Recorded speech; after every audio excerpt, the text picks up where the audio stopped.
we'll have finish off with a Q&A. Now, Tim, I've known Tim a long time, and Tim's going to be very embarrassed when I refer to him as a giant in the world of food policy, but that's exactly what he is, and it's a privilege to have Tim with us today. Professor of the University of London's Centre for Food Policy, a former hill farmer in the north of England, and I think I'll repeat that, a former hill farmer in the north of England. He established the Centre for Food Policy in 1994. He's been an advisor and a consultant to the UN, EU, numerous national governments, the Mayor of London, and at the same time, he's an author of 78 papers and an author or contributor to 19 books. So he's the person when it comes to food policy in this country. So Tim, no further ado, over to you, please. Okay. Thank you. Now, can you see it there? Can you see it there? Yeah. Yep. Very good. I'm sorry, I probably disappeared because suddenly the line went down. I live in inner London, and frankly, the internet in my district is terrible. Anyway, I'm going to, and I'm really sorry that Kristin can't be with us here because, you know, I always say I'm the past and her generation is the future, and I really enjoy doing double acts on food and public health with her. Where are we? I'm trying to do a page down. Whoops, hang on. Talk summary. I was asked to speak about, can we narrow the evidence policy reality gap, as I call it? And my answer is this: I think with difficulty, but only with pressure, and only if we outside the tent where decisions are made and shapes of the food economy are shaped, if there's coherence from us outside, and there isn't at the moment. It's emerging. I think what Pat saying nice things about me was not about me. It's actually about the enormous number of people of whom I've been one over the last 30, 40 years who've picked up previous generations' work from the 1930s and 40s, which basically transformed the food economy of Britain and the rich world, began to transform it for the developing world, and is now in total mess. And that has required a very big rethink about what we want from the food system. You know, just to say one thing, in the past, the problem was hunger, hunger, hunger, hunger. We're in the middle of a hunger problem at the moment, but actually hunger figures as a percentage have come down. You know, I've got on this slide good news on the left, but bad news on the right. It's about and just under 1 billion people. It had slowly gone down as a percentage of total world population. It's down to about 15%, whereas it was 30, 40, 50% over time, depends where you start. But it's persistent at just around 1 billion, and it's going up. And Ukraine and COVID are making it go up faster, and the long sort of optimism that people in my world have had is over. But on all sorts of fronts, we're dealing with new situations.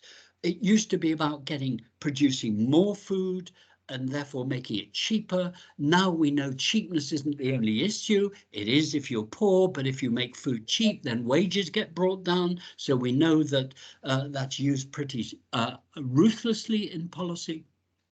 We know that food waste, which drove the 1930s and 40s view, that we've got to stop this sort of waste of production. We now have still the same amount of waste, but it's heavily at the consumer end in the rich world, but not at the consumer end in the poor world.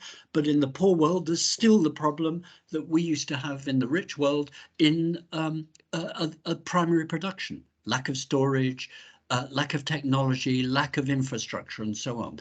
So to summarize this slide, the world of food has got more complex. Well, I'm an academic. We love it. We say, well, it's all very complex. Give me more money, Your Honour, and I'll do some research and still not come up with the answer. I think we know enough, actually, now to know that the shape of the food economy, the shape of the food system has got to move very fast and in quite a radical direction. For a long time, there's been a discussion. Do we really need to do very much? Can't we just do a nudge here, a tweak there? It's not enough when we look at climate change or rocketing obesity or water, embedded water. There's almost no work in Britain on how can we reshape diets to tackle the gross waste of embedded water in food and so on. So I don't want to go into this too much because the slides are available for you from the organizers. But it's basically a mixed situation. But to bring it more to the center, and this is where Kristin and I would have done a double act, she would have been talking much more about specifics of COVID. But I keep saying to her and everyone, look, we've got the specific shocks at the moment of Ukraine, and we can talk more about that, and I will, and the COVID, etc. But just look at this, the constant wave of shocks on the left-hand side. They're coming more and more. And if you look globally, there are terrible major problems of outbreaks of famine running alongside. I can make you very depressed indeed, if you like, but I won't, because I think we know this. We know this and we understand it. And we're now all, whether we're dealing with food safety or dealing with climate change or dealing with water or dealing with inequalities in the rich world or catastrophically disastrous supply chains in the developing world, we know that the current models are not going to be adequate for 2050 because we're dealing with absolutely critical on the right hand side long-running shocks.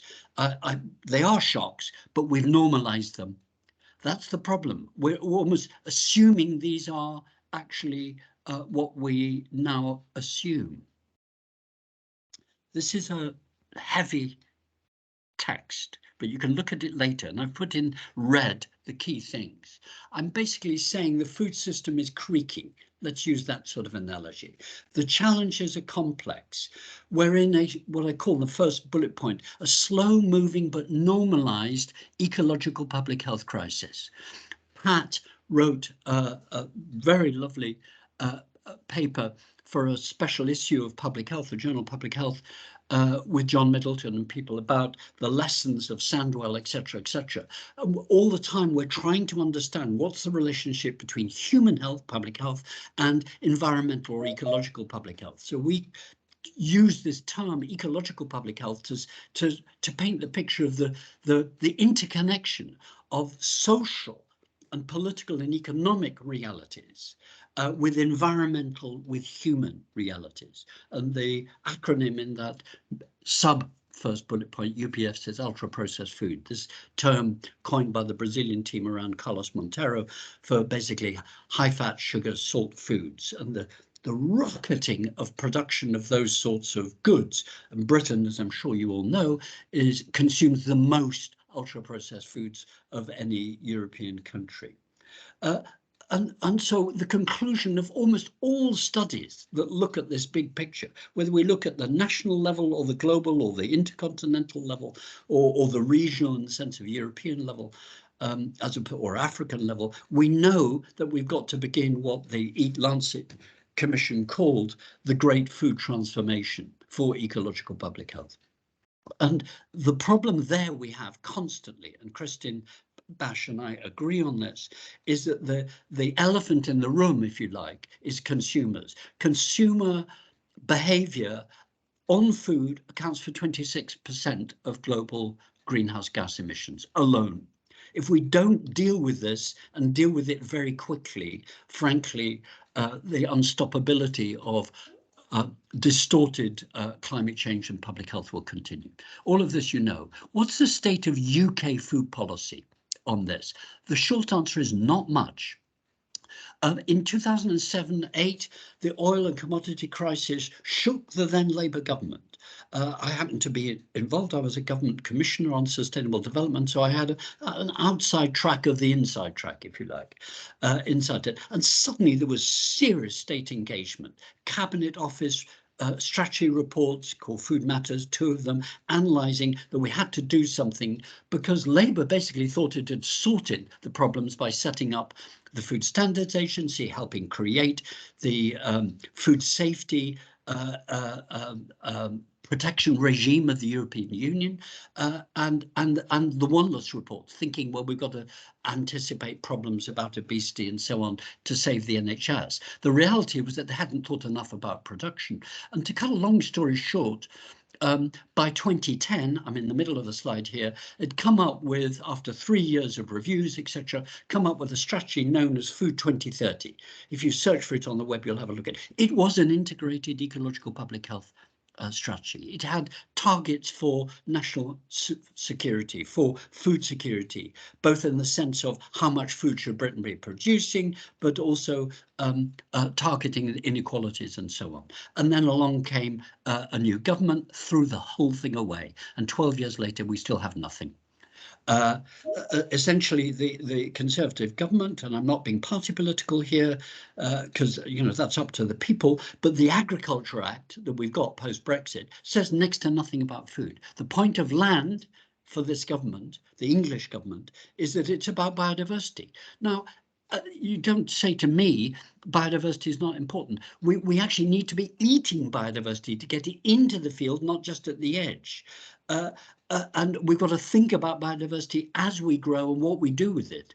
But to say that the whole point of land is just biodiversity, it's kind of a patrician toff's view, if one wants to be rude, about rewilding first and put the people elsewhere. Well, the counter argument from that, from within inside the government, is no, we'll just import it. Too right. Actually, anti-Europe, though the British government currently is, it's entirely fed. Sorry, not entirely, overwhelmingly fed from the European Union from what we don't produce ourselves. So we're actually basically all over the place. We've been waiting for a national food strategy. Henry Dimbleby, the food entrepreneur, was asked by the government to come up with a strategy. He did. And it's basically being eviscerated and left with nothing.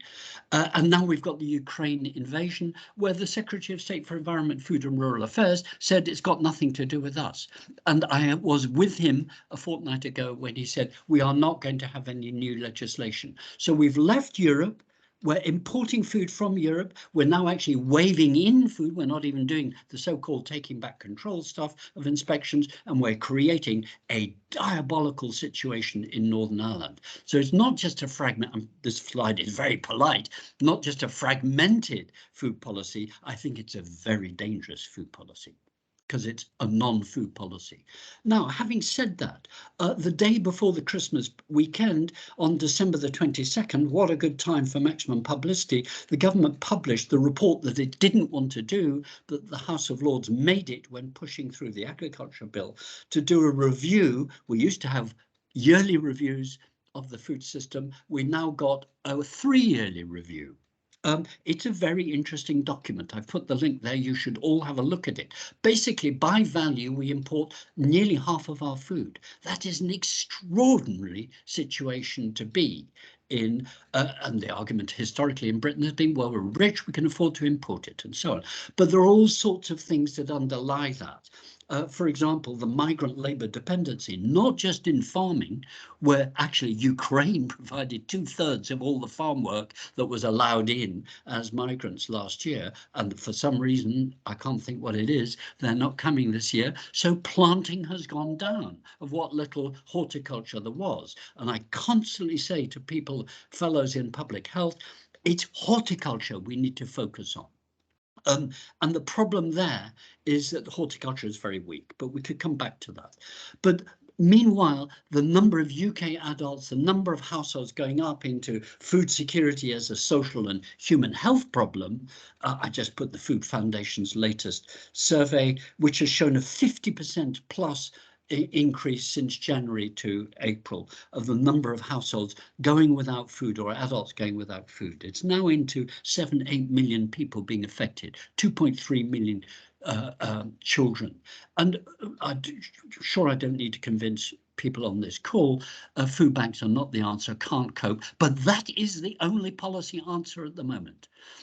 Just for, if you're interested, these are the latest figures on food production to supply. And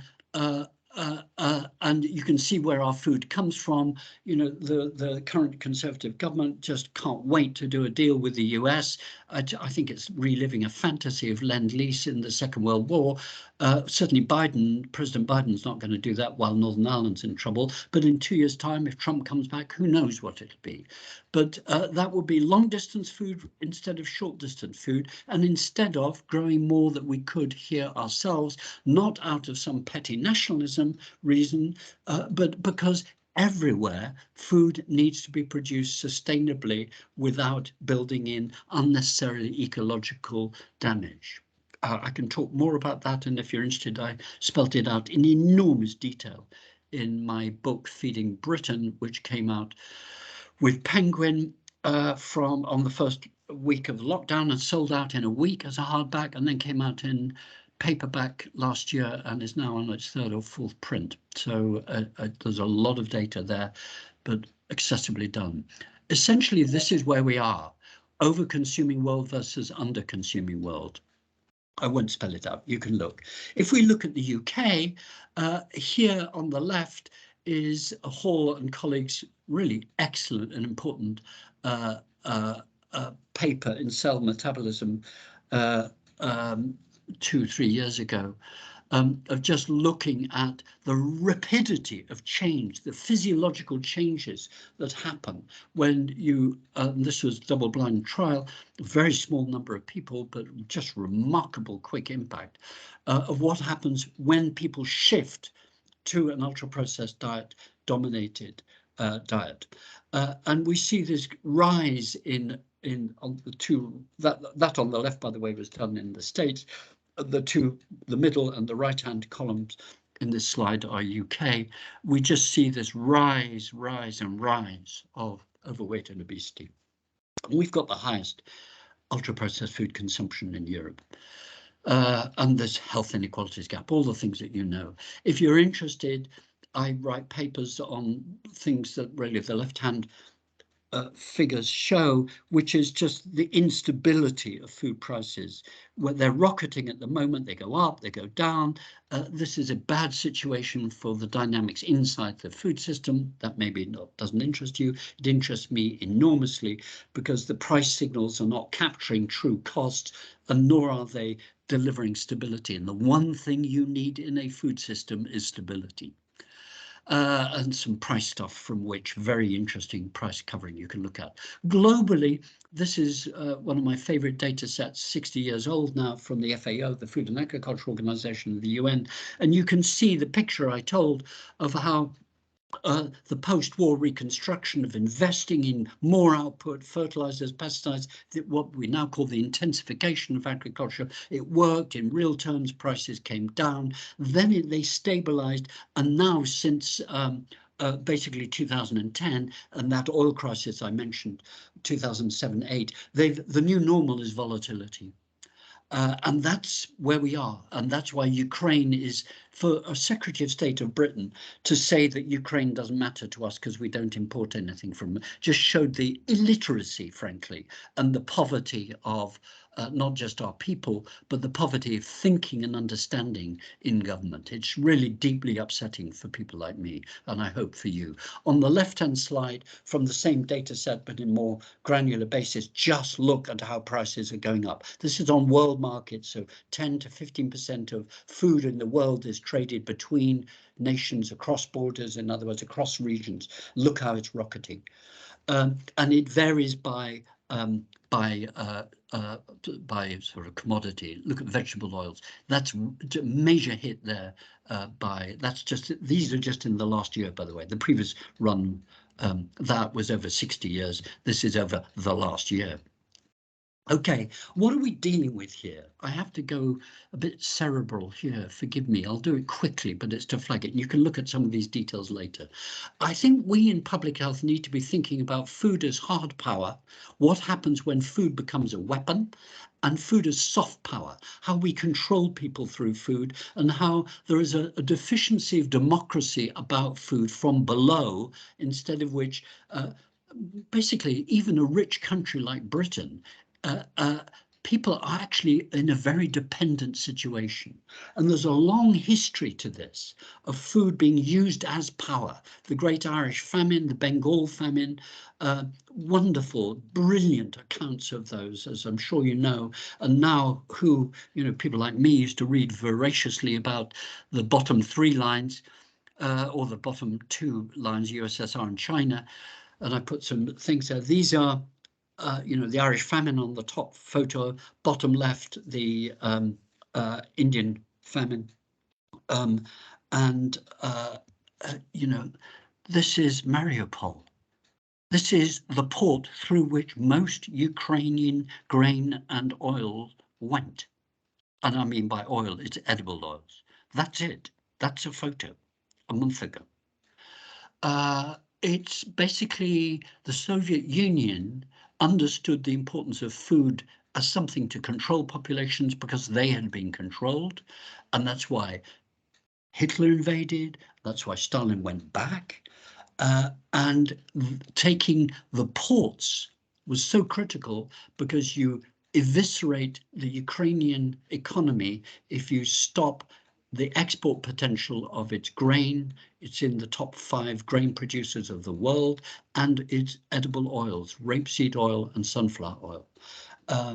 And that's hard power.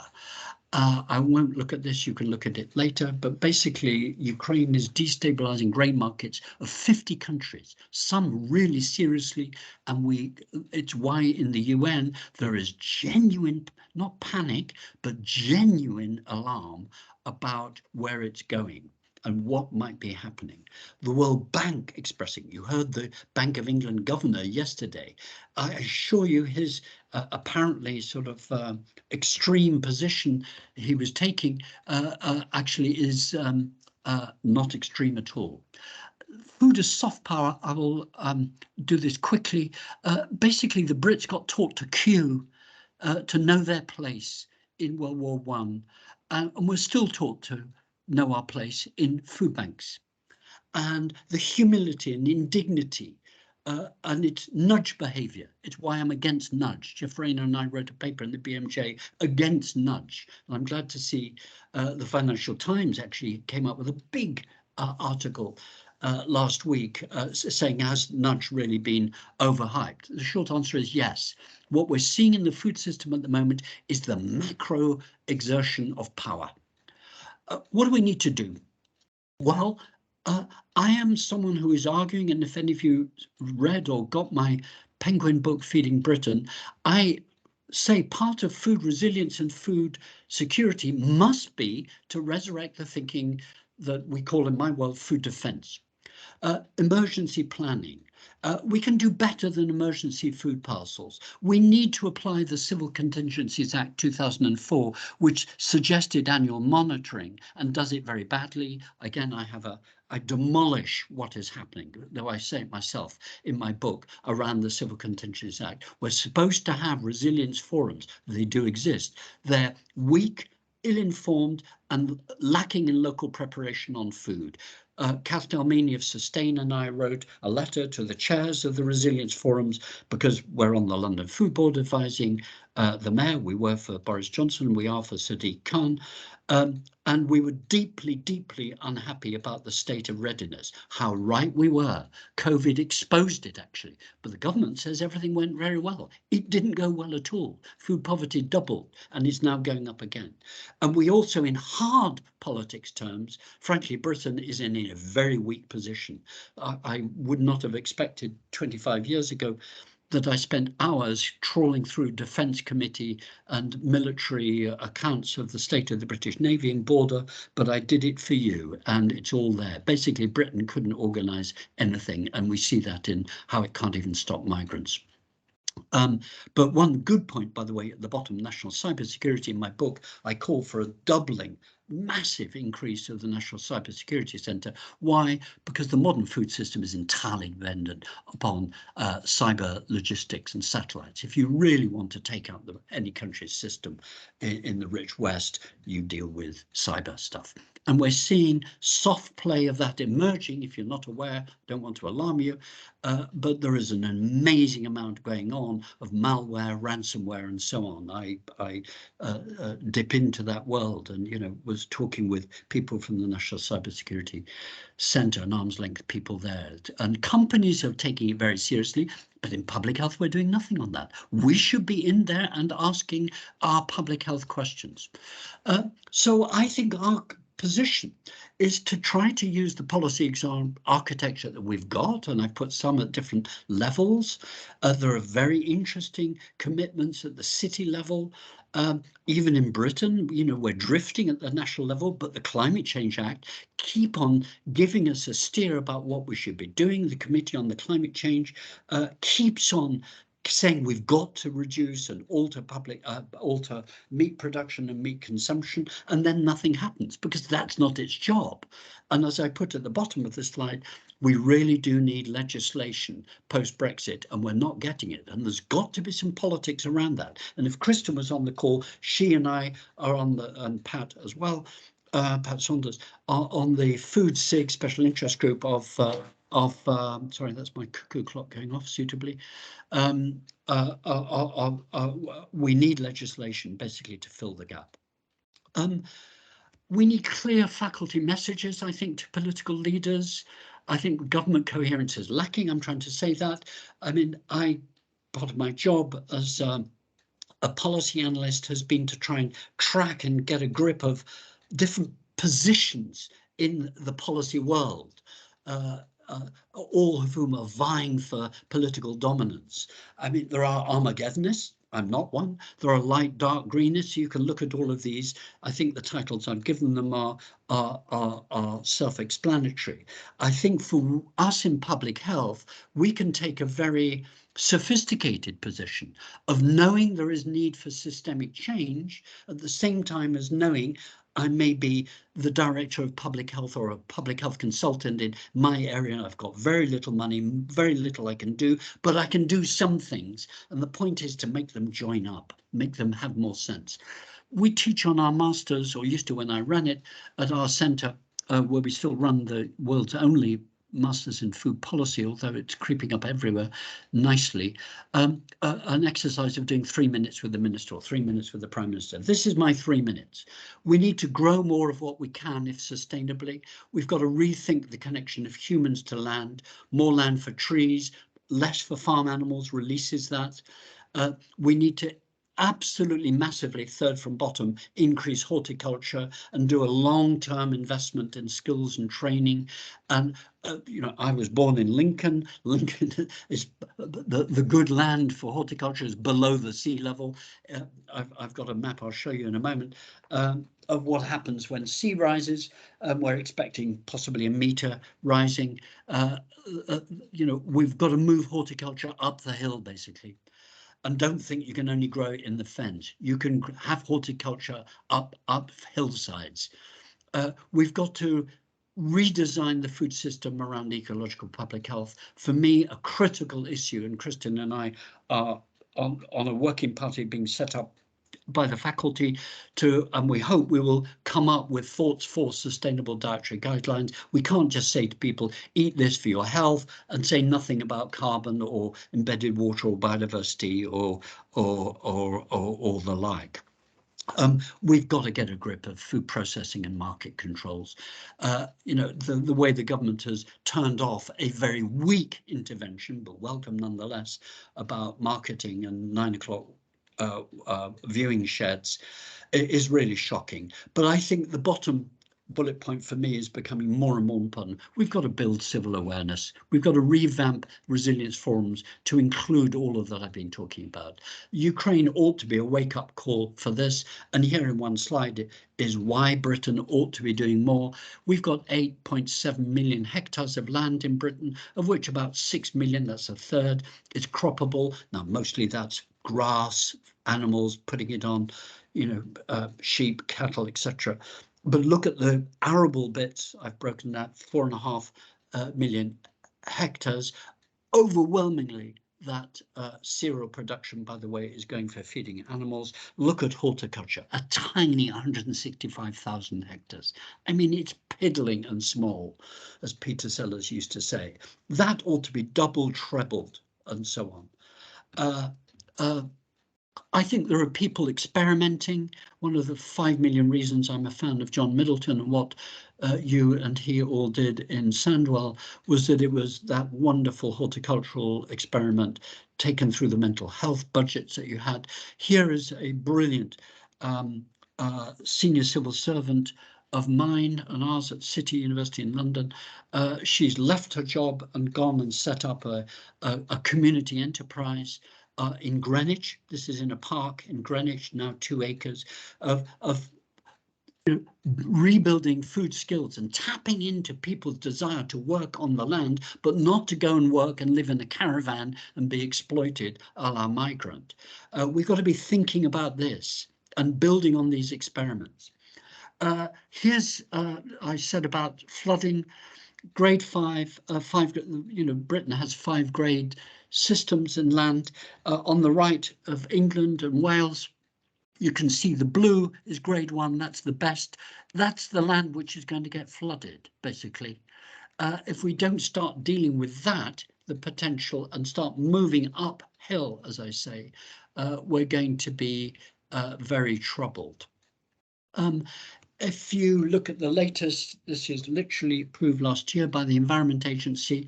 Look in red there, that is England, which is water stressed, officially classified as water stressed. Now, when I show that to people, they say, nah, come on, I can turn on that. Of course you can turn on the tap. But in your diet, you're taking vast amounts of water from areas which are even more water stressed than we are.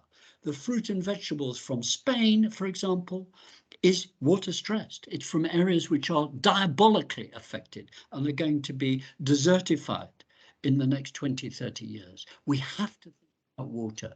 I think with some hard politics the faculty can get into, this is my own position, I think we've got to stop, we've got to disinvest from stock exchange stars whose job is basically selling ill health.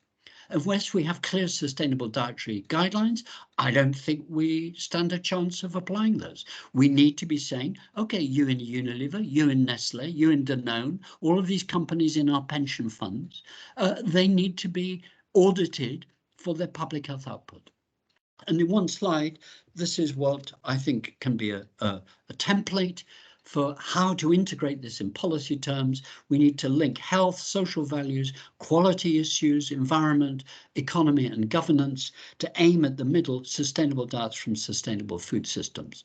And in the short term, for me, this is the slide I know. If I have 10 seconds with a minister, which for some reason they don't ask me these days, this is what I would say. You've got to work out the resilience of the food system and really crack it. And I'm going to stop there, but I've put in the slide some more background global data if you want. Pat, over to you. Tim, awesome. Absolutely awesome. I'm getting an echo. What am I doing? Can you hear me okay? I can hear you okay. There is an echo there. There's an echo. Well, apologies, everybody. You're going to hear me twice. Tim, that was absolutely awesome as usual. And you see my description of you as a giant in this field is entirely legitimate. Before we open up for questions, I'd just like to pick up on a couple of the themes that Tim has so passionately and elegantly defined for us.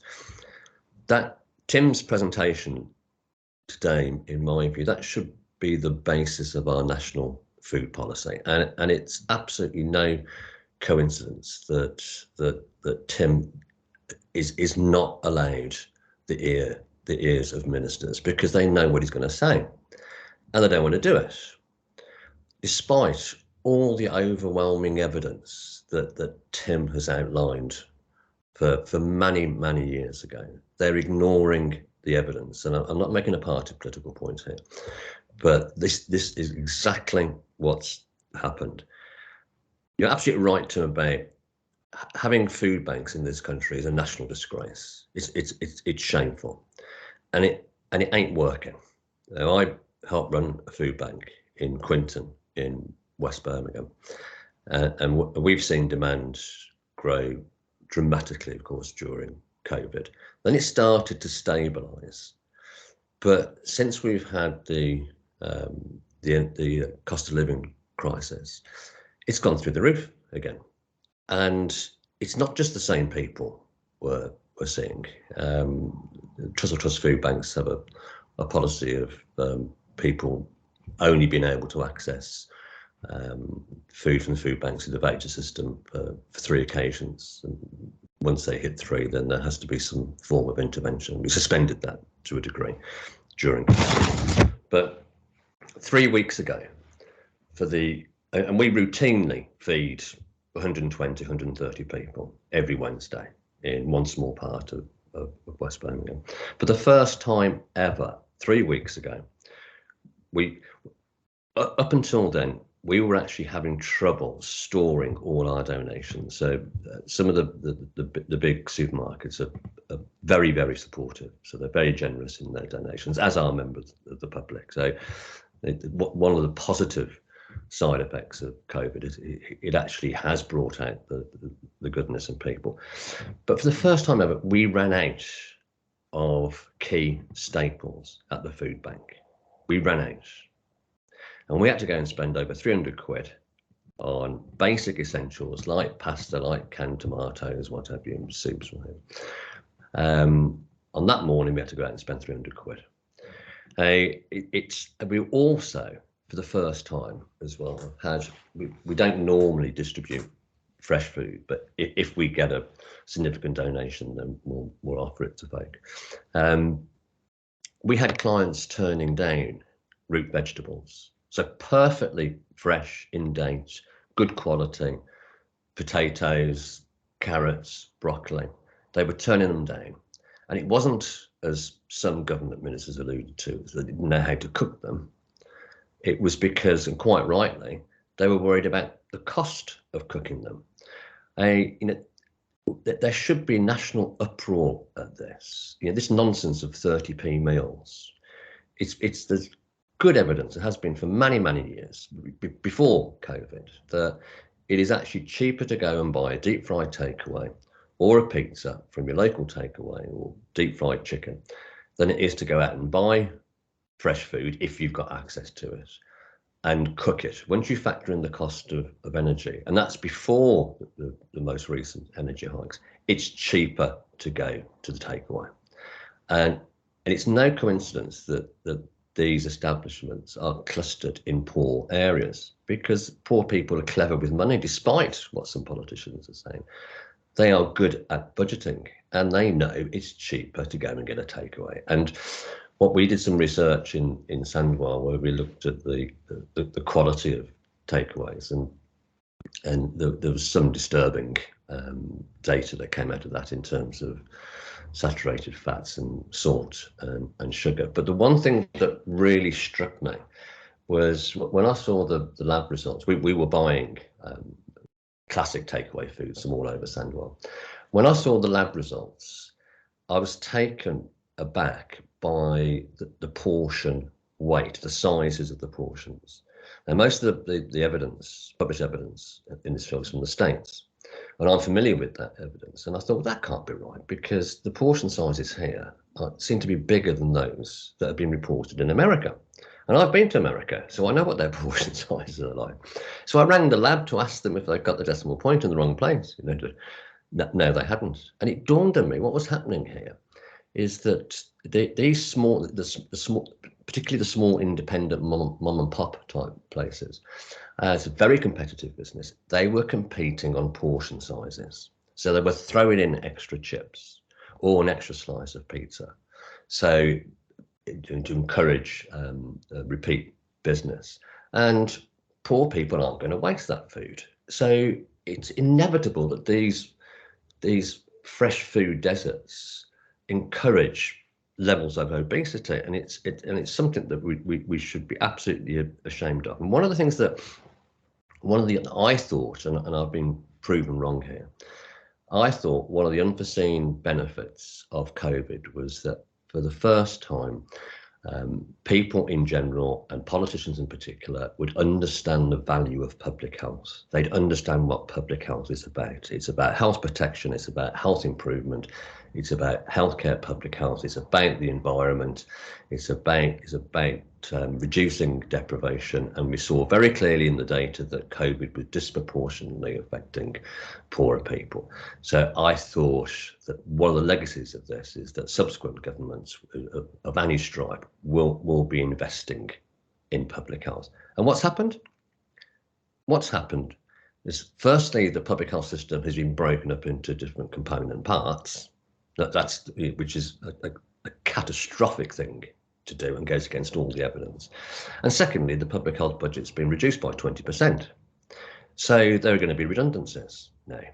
So having saved tens of thousands of lives, public health is now essentially being punished. And it's building in an instability into the system for when we inevitably have another pandemic or some other catastrophe, because pandemics aren't exceptional, that they aren't that rare. We've had them throughout the course of human history. And I did, Tim, I just raised my eyebrows, rolled my eyes rather, when you talked about John Middleton in Sandmar. His fantastic public health legacy, built up over 30 years, has, since Lansley's reforms and the dismantlement of the primary care trusts, that legacy has been pretty much completely dismantled. And it was regarded nationally as the gold standard, and it's virtually all gone. And that's a conscious, inevitable consequence of those ridiculous reforms, which are still affecting it. But in terms of where we go from here, Tim, and I know that it's going to be very difficult to get your messages with this current administration into an appropriate hearing. Are there any examples from other developed countries that do this stuff better than we do, that we could actually learn from? Thank you. Thanks for all of that, Pat. We've got some fantastic comments and questions in the chat, which I've been going through while listening to you as well. So I'll whiz through them all if I may, but do yours first, Pat. The short answer is ideal models, no. There's no country we can point to and say it's doing brilliantly, this is what we should do. In the 30s, a little bit in the 50s, people went to Scandinavia and started saying, this is what we need to do, and borrow it. There are some really interesting practices around the world. Mexico has got a fantastic soft drinks tax. Well, actually, we've begun that. I sit on the advisory science advisory panel reviewing that. The evidence is amazingly good on that. It makes a difference if you tax it, not just because it drives the price up of what we don't want people to consume. Let's be honest, that's what we do want. But what it does is encourages the producers to reformulate. So there's a lot of experience internationally on reformulation. But in terms of the macro ecological public health nirvana, the picture I was painting partly, no one's doing it, but specifically. But there are some areas which are moving fast into seeing that that's what they've got to do. And Britain is at the moment not doing it. It was there in 2010, hence my frustration. It genuinely was. The Cabinet Office got agreement across big industry, Food and Drink Federation, Food Retail, British Retail Consortium, hospitality, that they needed to be reducing calories and reducing carbon. that was extremely sad to see that dismissed within a year. It was actually dismissed within 3 months of the coalition. There was only Tories put into DEFRA, the Department of Environment, for a road further. So, you know, don't start me on that. I was a very angry professor then, but I learned my lesson. We have to be equally ruthless back and very focused. But the big picture, where there are good things, Pat, is surprisingly when you go across the channel. As we have drifted and done nothing, at the European level, I don't want to over-egg it, but there is a strategy called the farm to fork strategy. If you just do European Commission farm to fork strategy, you will see something totally remarkable. It's basically what we'd started doing in the Food 2013, 2010 at the national level. They've got a commitment now to do some of what we've been talking about. Now that, remember, this is what in Britain has been pilloried as the incompetent Brussels, which had banned bent bananas and all the lies that Boris Johnson actually brilliantly, as he is, brilliantly foisted into the public consciousness. But the common agricultural policy is becoming something very different. It's becoming a more integrated policy. Now, some of us were very frightened in the Ukraine crisis that will be swept away. There are lots of powerful forces who do not want the sort of picture that I was painting, which is evidence pointing to this. But the farm to fork strategy is enormously important. So actually Britain is importing a vast amount of its food that it doesn't grow itself from the European Union, which is now being shifted in that direction. So there are good things that we can point to, but is there a nirvana anywhere? Your big question, Pat? No. I'd like to go to Fiona McCormack. What's the advice for next generation? Well, I think there are some very practical things we can do, Fiona. At the end of my book, Feeding Britain, I'm sorry to go back at it, but I spent 2 years writing it and was, you know, peer reviewed by people who said, Tim, you've got to come up with a really good list of what you think we should be doing. So I did. I spent 6 months just thinking about the way forward and building up and talking to huge numbers of people. I think we need at the local level food policy councils. Those of you who are in sustainable food cities, there's a network of over 50 now. Those need to be rapidly built up and expanded, and public health people be more involved in those. I think, and I've said it very calmly, I think the Resilience Forum in your area is where anyone can start and should start, and to make them be better informed and to be thinking about what they could and should be. If you had in Birmingham, if Birmingham had a what's happened to Mariupol, it wouldn't stand a chance. Not a chance. We've got to be thinking about really serious what would happen if things are very bad indeed. But in the short term, I think we can do better than that. So there's a lot, Fiona, that we can be doing. Sarah Pullen asking and raising something dear to my heart, maybe she knows. There is a cavalier putting of housing across grade 1 farmland. And there's some very important fights going on in Kent, in Essex and in Hampshire about that, which I actually support. And some of my very close friends think I'm being NIMBYist and saying, well, Tim, can't you see it's just, you know, middle-class people not wanting to have houses grown. Actually, that's not true. There's a bit of that, I'm sure. But you can't replace soil when it's gone under concrete, you know.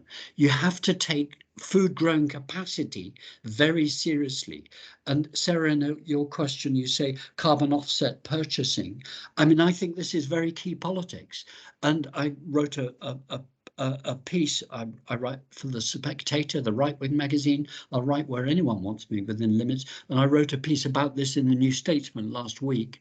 I probably won't have time to get the link to put it in, but if you Google Tim Lang New Statesman, it was last week, and you'll see my political analysis there. I think there's some very important local politics emerging there where we in public health can be involved. Iqbal Zafar pointing out the issue of the importance of diet shift for CO2 and meat reduction. Well, Iqbal, you're absolutely right. The evidence all points to the need to reduce meat production and meat consumption. There's no point just saying, oh, well, don't we produce the meat?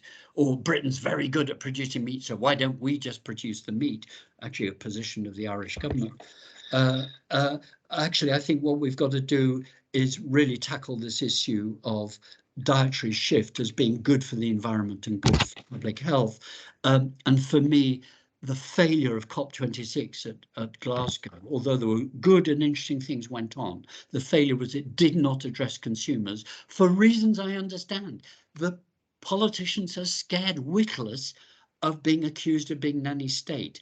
I'm afraid I'm very confident bourgeois background. What's wrong with nannies if you call them parents?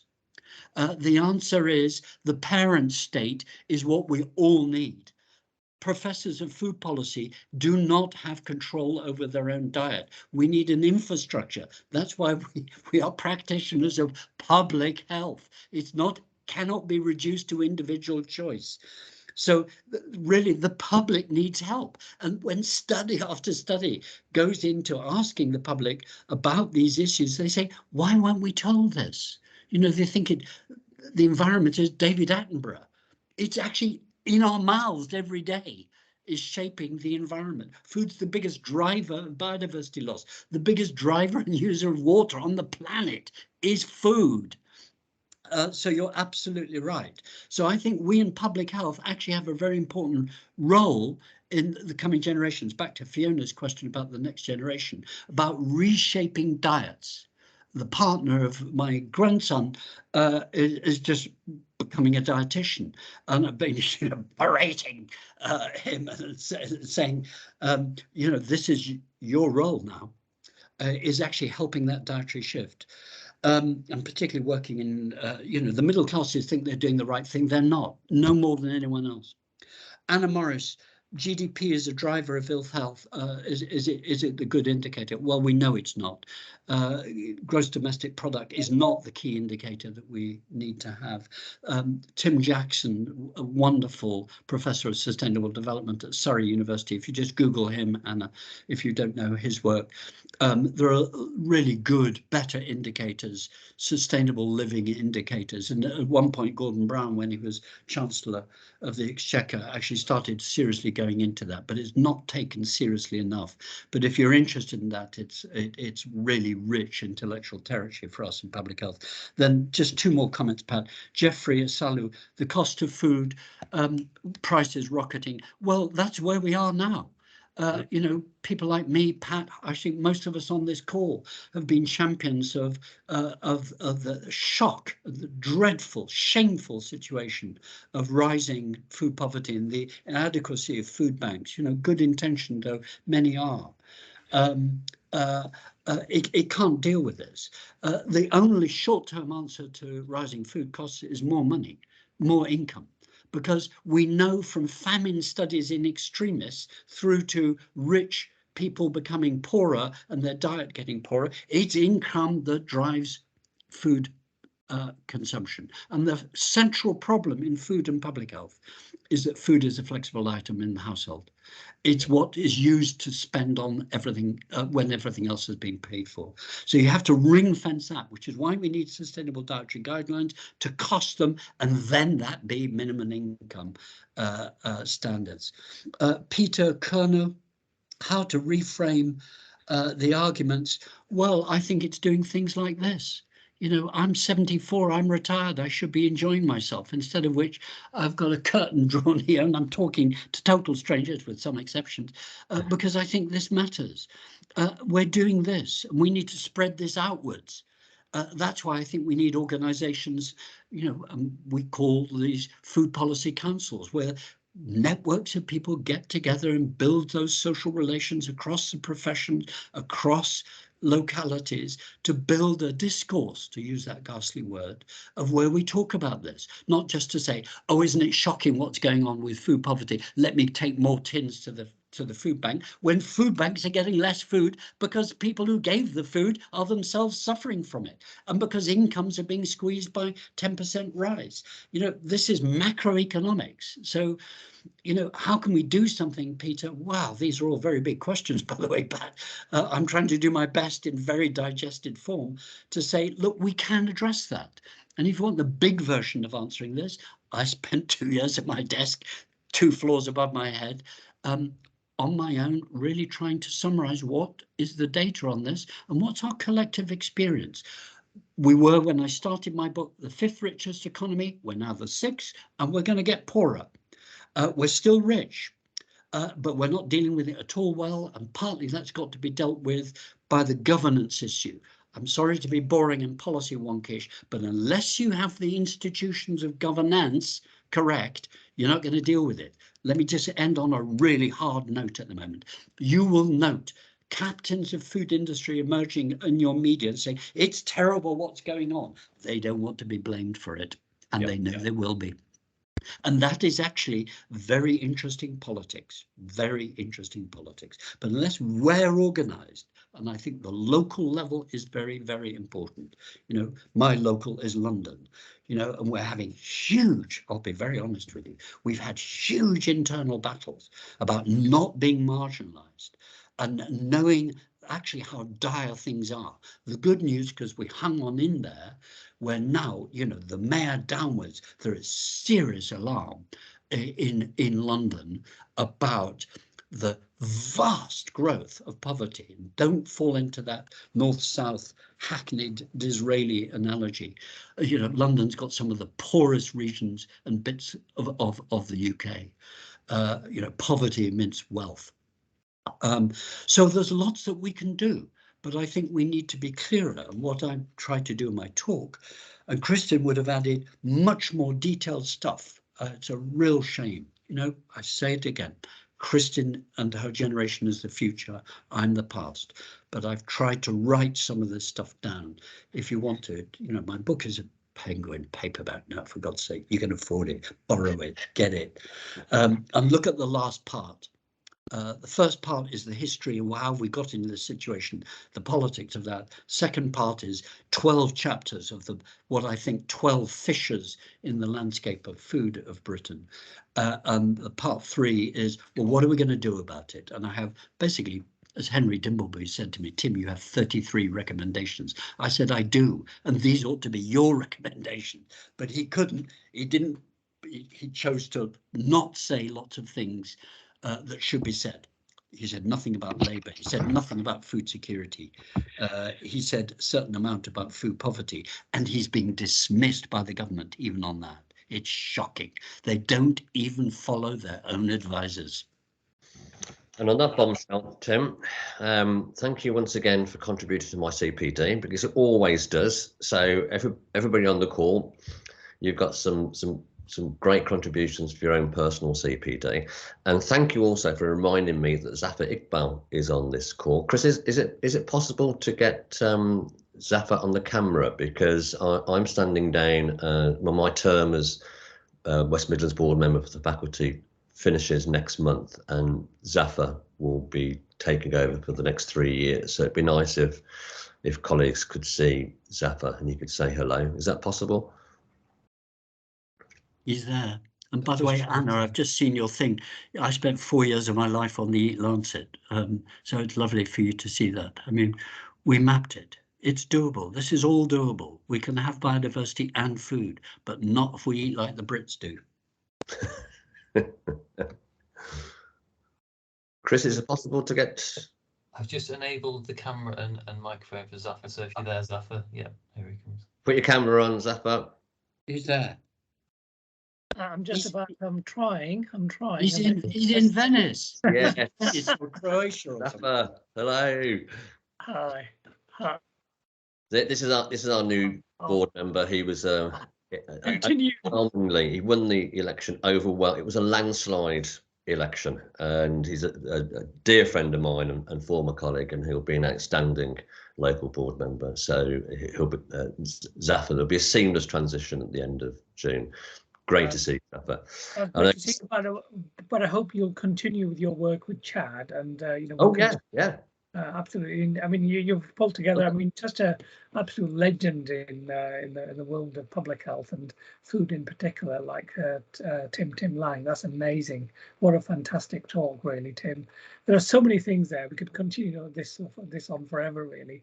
But I think your point about many of us work locally, about trying to set up some kind of food networks. I think that's a really good idea, because it's kind of it's an important piece of advocacy locally, not just for professionals but also the public as well.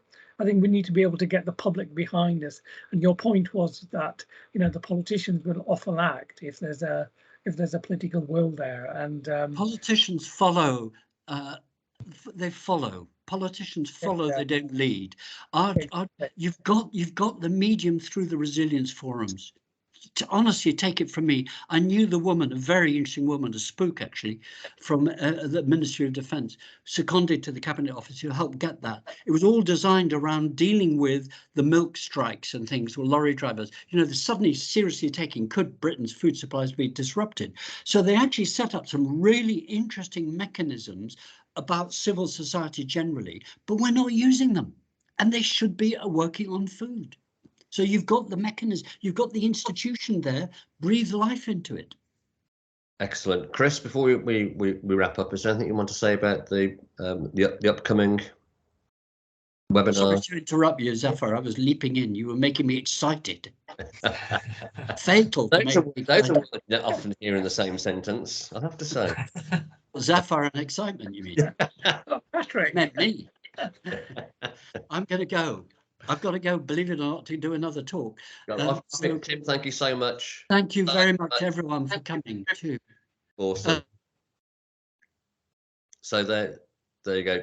Chris has put the next events up: 23rd of May, 14th of June, 12th of July, and the 20th of June. So keep your eyes open for those. And Chris, can you get Kristin's slides and get them sent to everyone? Kristin is terrific, by the way, everyone. Oh, she's awesome. Yeah, if Kristin sends us the slides, we can. Yeah. Can't we, Chris? Yeah. Okay. I'll come around. Okay. Thanks, Tim. Bye-bye. Thanks, Tim. I'll get an email around to everybody who's registered with the event with the recording, which I've just finished, or which I'll stop in a sec, and the slides for both presenters if Kristin is happy to share. Excellent, thank you. And to wrap up, I've already thanked them. Thank Chris, thank Naomi, and thank you, Mike, for organising and enabling this. It's been a fantastic session. Chris, anything you'd like to add before we depart for lunch? No, that's it. Also echo those thanks to everybody, and thanks for your attendance. And I'll keep you, now you've registered for this, I will keep you on our list of people who have attended one of our things, and I'll keep reminding you of things that are coming up. So thanks again, and we'll hopefully see you at the next one. And we've got the faculty board meeting on Thursday, and I'll have something